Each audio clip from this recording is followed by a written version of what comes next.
Welcome lovers, welcome to the physics lover Aman Kumar YouTube channel. आज हम आपके सामने लेकर के आए एक नया टॉपिक, मतलब नया टॉपिक नहीं बोल सकते अपन। हमने पिछले लेक्चर में म्यूचुअल इंडक्शन के बारे में देखा था, आपसी प्रेरण के बारे में देखा था, और उसमें हमने दो सर्कुलर कॉइल के बीच में जो म्यूचुअल इंडक्शन होता है वो निकालना सीखा था।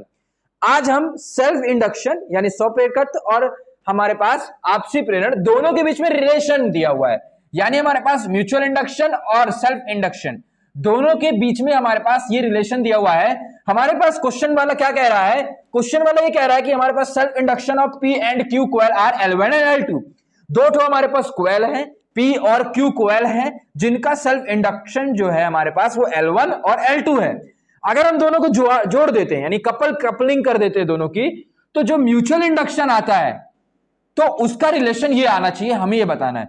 क्योंकि आप जानते हो कि अगर एक कॉइल थी तो उसमें सेल्फ इंडक्शन हो रहा था, लेकिन जब दो कॉइल को कपल कर देते हैं तो उनके बीच में फिर क्या आता है? म्यूचुअल इंडक्शन आता है। जैसा कि हमने देखा था पिछले लेक्चर में कि दो सर्कुलर कॉइल आने की वजह से उनके बीच में म्यूचुअल इंडक्शन हुआ था। तो सिमिलरली जब हमने P और Q को क्या किया? कपलिंग किया, तो उनके बीच में क्या हुआ? म्यूचुअल इंडक्शन उत्पन्न होता है। उसी को फॉर्मूले को हमें डिराइव करना है। तो ये फॉर्मूला डिराइव करने के लिए हमें सबसे पहले L1 और L2 की वैल्यू डिराइव करना होगा।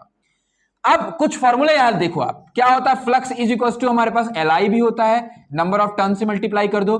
फ्लक्स इज इक्वल टू हमारे पास क्या होता है? Ba भी होता है, नंबर ऑफ टर्न से मल्टीप्लाई कर दो। फ्लक्स इज इक्वल टू हमारे पास Mi भी होता है, नंबर ऑफ टर्न से मल्टीप्लाई कर दो। तो सबसे पहले यदि मुझे L निकालना है, ये वाला टर्म निकालना है, यदि हमें L1 और L2 निकालना है, सबसे पहले हमने सीखा था कि ये वाला लिखते हैं फॉर्मूला।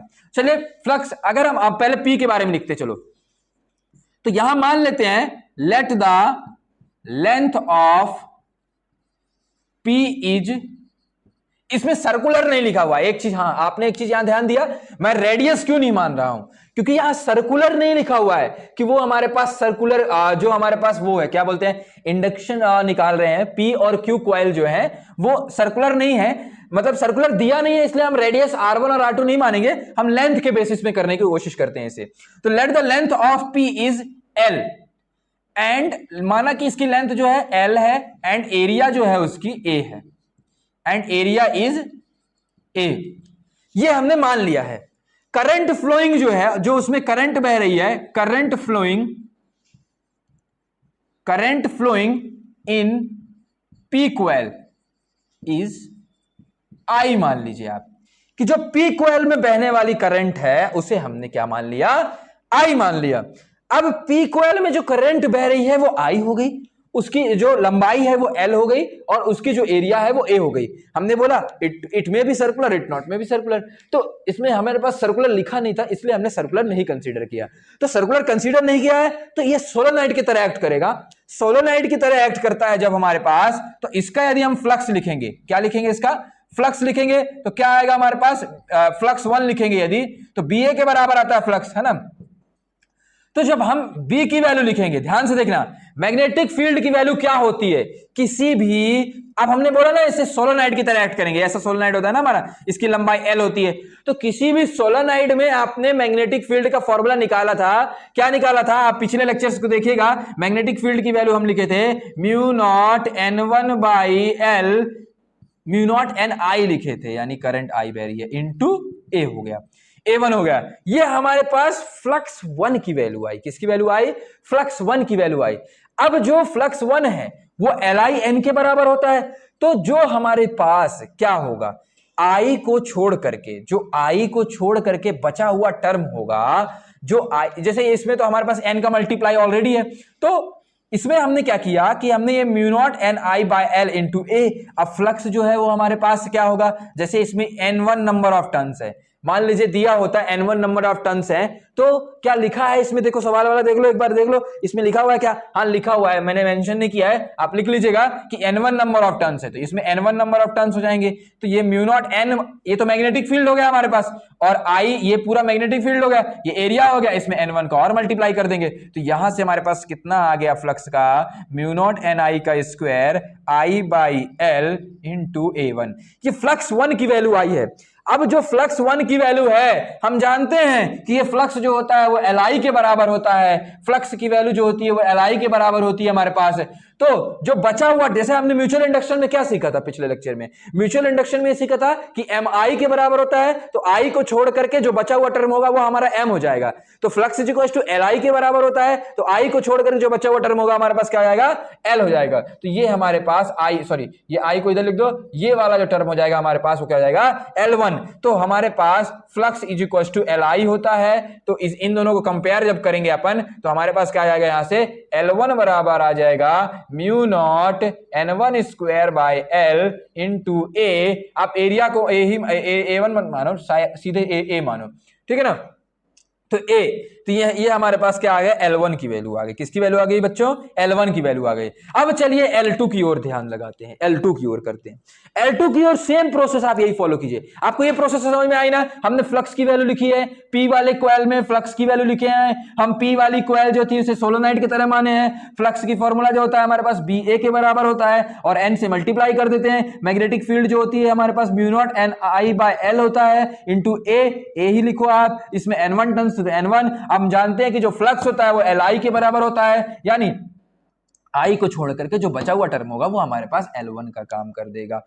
सिमिलरली आप इसे क्या कर सकते हैं, चाहे तो आप लिख दीजिए या फिर आप चाहे तो सिमिलरली करके भी लिख सकते हैं। ऐसे देखो कैसे, क्योंकि जो हमारे पास कॉइल नंबर 2 होगी, कॉइल नंबर 2 होगी उसमें भी लंबाई L ही होगी और एरिया जो होगी उसकी भी A ही मानना है।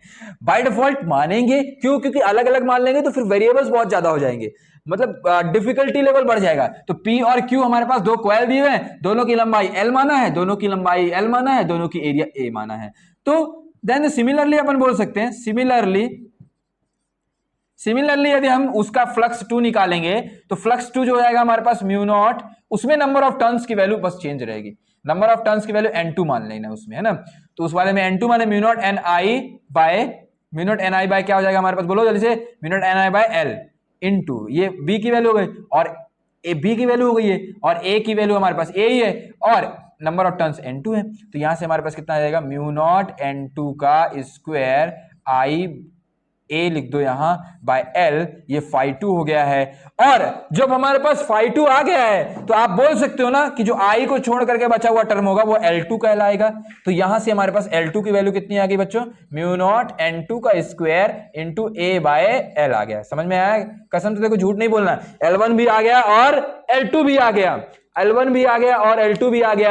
L1 और L2 निकालने का सिर्फ एक ही तरीका था, जैसा कि हमने सेल्फ इंडक्शन में पढ़ा था कि जो फ्लक्स होता है पहले उसे BA के बराबर करो और इनटू नंबर ऑफ टर्न्स तो करना ही पड़ता है। BA के बराबर किया और फिर जो फ्लक्स होता है वो LI के बराबर होता है, तो जो BA है ना LI के बराबर होता है, यानी करंट को छोड़कर जो बचा हुआ टर्म होगा वो हमारे पास सेल्फ इंडक्शन हो जाएगा। तो L1 और L2 हमारे पास आ गया। अब आगे की बात करते हैं अपन, यदि हमने कपलिंग कर दी, क्या कर दिया हमने, चलो L1 और L2 की वैल्यू यहां लिख लेते हैं, बाद में हमें दिक्कत ना जाए जिससे, यहां L1 और L2 की वैल्यू लिख लेते हैं। L1 की वैल्यू क्या आई थी, म्यू नॉट N1 का स्क्वायर इंटू A बाय क्या आया था, A बाय L आया था, ठीक है ना। और L2 की वैल्यू क्या आई हमारे पास, म्यू नॉट N2 का square into A by L आई है ना। अब ये L1 और L2 की वैल्यू आई है। अब हम क्या कह रहे हैं कि जो कपलिंग है उन दोनों के बीच में वो आइडियल है, आइडियल कपलिंग है। तो लिख दीजिए कपलिंग यदि आइडियल है ना, the coupling is ideal, the coupling between them is ideal. यदि उन दोनों के बीच में कपलिंग जो है वो आइडियल है, अगर आइडियल कपलिंग है तो जो मैग्नेटिक फील्ड होगी, the magnetic field linked with P is मतलब जो मैग्नेटिक फील्ड हमारे पास, जैसे हमने पढ़ा था ना कि जो जब हमारे पास दो सर्कुलर कॉइल थे बड़े बड़े, तो जो बाहर वाले सर्कुलर कॉइल का द्वारा मैग्नेटिक फील्ड आ रहा सेंटर पे, वही छोटे वाले के कारण आ रहा था। तो वही हम यहां पे बोल रहे हैं कि यदि कपलिंग आइडियल है तो जो P के द्वारा मैग्नेटिक फील्ड आ रहा होगा वही क्या होगा हमारे पास, Q के द्वारा मैग्नेटिक फील्ड होगा। देखिए यहां लिखा हुआ है कि the coupling between the coil is ideal then the magnetic field produced by the coil P is completely linked with the coil, है ना। तो the magnetic field linked with the P is also completely linked with Q, PQ है ना, Q। तो Q के द्वारा हमारे पास linked हो गया, Q कोएल से लिंक्ड हो गया। अब हमारे पास हमने, आप याद करो पिछले वाले सवाल में हमने क्या किया था, जब हमने बड़ा सर्कल और छोटा सर्कल था, मैग्नेटिक फील्ड यदि हमारे पास मिल गई थी हमें, जब हमें मैग्नेटिक फील्ड मिल गई थी तो हम उसमें फ्लक्स निकाले थे, और फ्लक्स का फॉर्मूला होता है हमारे पास, क्या होता है फ्लक्स का फॉर्मूला, यदि हम Q वाले में फ्लक्स का फॉर्मूला निकालना चाहते हैं तो हमारे पास क्या आएगा, मैग्नेटिक फील्ड हमारे पास पहले वाले का BP का आ जाएगा, फ्लक्स इक्वल्स टू BA होता है, लेकिन एरिया हम Q का लिखेंगे, और है ना नंबर ऑफ टर्न्स हम Q के लिखेंगे। नंबर ऑफ टर्न्स हमने Q में कितने माने थे, N2 माने थे ना, बताओ ना, कि इसमें हमने N1 नंबर ऑफ टर्न्स माने थे और इसमें हमने N2 नंबर ऑफ टर्न्स माने थे। तो ये हो गया। अब इसका मैग्नेटिक फील्ड कितना आया था हमारे पास, जो P का मैग्नेटिक फील्ड था वो कितना मैग्नेटिक फील्ड था हमारे पास, mu naught N1 by L into I था, ये B था वहां का, और A चाहे A Q का लिखो चाहे P का लिखो, दोनों का A तो सेम ही था, और N2 आ गया। तो यहां से हमारे पास फ्लक्स की वैल्यू जो आ गई, mu naught N1 into N2 by L into A और I अदर, I को इधर साइड रख दो, क्योंकि जो बचा हुआ टर्म होगा I को छोड़ करके जो टर्म होता है हमें, क्योंकि अब जब लिंक कर दिए हैं तो एक दूसरे का मैग्नेटिक फील्ड, जब इसका P वाले का मैग्नेटिक फील्ड कंप्लीटली Q से लिंक हो चुका है, जब मैग्नेटिक फील्ड एक दूसरे से लिंक हो जाता है तो मैग्नेटिक फील्ड यानी चुंबकीय क्षेत्र लिंक हो गया है, तो अपन बोल सकते हैं कि ये जो वाला फ्लक्स का जो फॉर्मूला आता है वो ये हमारे पास आ गया। अब इस वाले का फॉर्मूला को यूज करेंगे तो फ्लक्स इज इक्वल्स टू हमारे पास MI हो जाएगा। तो ये बचा हुआ I को छोड़ करके जो बचा हुआ टर्म होता है वो M कहलाता है, यानी M की वैल्यू यहां से क्या आ गई, mu naught N1 N2 by L into A, ये हमारे पास M की वैल्यू आ गई, यानी म्यूचुअल इंडक्शन की वैल्यू आ गई। अब सवाल वाला हमसे क्या बोला है कि म्यूचुअल इंडक्शन जो है वो इनके अंडर रूट के बराबर है। तो चलो पहले under root of L1 L2 निकाल लेते हैं। Under root of L1 L2, L1 की वैल्यू आपके पास थी कितनी, म्यू नॉट N1 का square into A by L into mu naught N2 का square into A by L। इसे यदि अपन सॉल्व करेंगे तो ये म्यू नॉट का स्क्वायर है तो एक बाहर म्यू नॉट आएगा, N1 का स्क्वायर है तो एक N1 आएगा, N2 का स्क्वायर है तो एक N2 आएगा, A का स्क्वायर है तो एक A आएगा और नीचे L आएगा। तो देखो इसकी वैल्यू ये आ रही है और M की वैल्यू भी क्या आ रही है हमारे पास, ये आ रही है, ये दोनों डाटा सेम है। इसका मतलब हमारा फॉर्मूला ये M is equals to under root of L1 into L2 को प्रूफ करना था, जो कि हमने प्रूफ कर लिया। एक बार और ध्यान से समझ लो, P और Q दो कॉइल थी, सर्कुलर नहीं लिखी थी इसलिए रेडियस वगैरह नहीं माना, हमने लंबाई यानी सोलोनॉइड के तरीके से सॉल्व कर दिया। P और Q दोनों की लंबाई L है, एरिया A है, N1 और N2 नंबर ऑफ टर्न्स हैं। हमने क्या किया, सबसे पहले P वाली कोयल को पकड़ा, फिर Q वाली कोयल को पकड़ेंगे। जब हमने P वाली कोयल को पकड़ा तो P वाली कोयल में हमने पहले फ्लक्स की वैल्यू लिखी। फ्लक्स का जो फॉर्मूला होता है ना वो BA के बराबर होता है। किसके बराबर होता है, BA के बराबर होता है। और जब हम लिख रहे थे तो हम फ्लक्स में पहले एक बार ही आपको नंबर ऑफ टर्न से मल्टीप्लाई करना होता है, ऐसा नहीं कि आपने BA वाले में मल्टीप्लाई की फिर LI वाले में भी कर दोगे तो फिर डिस्टर्बेंस हो जाएगा, उसमें से आपका गलत हो जाएगा। तो फ्लक्स इक्वल टू आपने BA के साथ किया तो BA से जब आपने मल्टीप्लाई किया, BA इंटू N का मल्टीप्लाई किया तो वहां से आपको क्या मिला, जो I को छोड़ करके बचा हुआ टर्म था L1 मिल गया।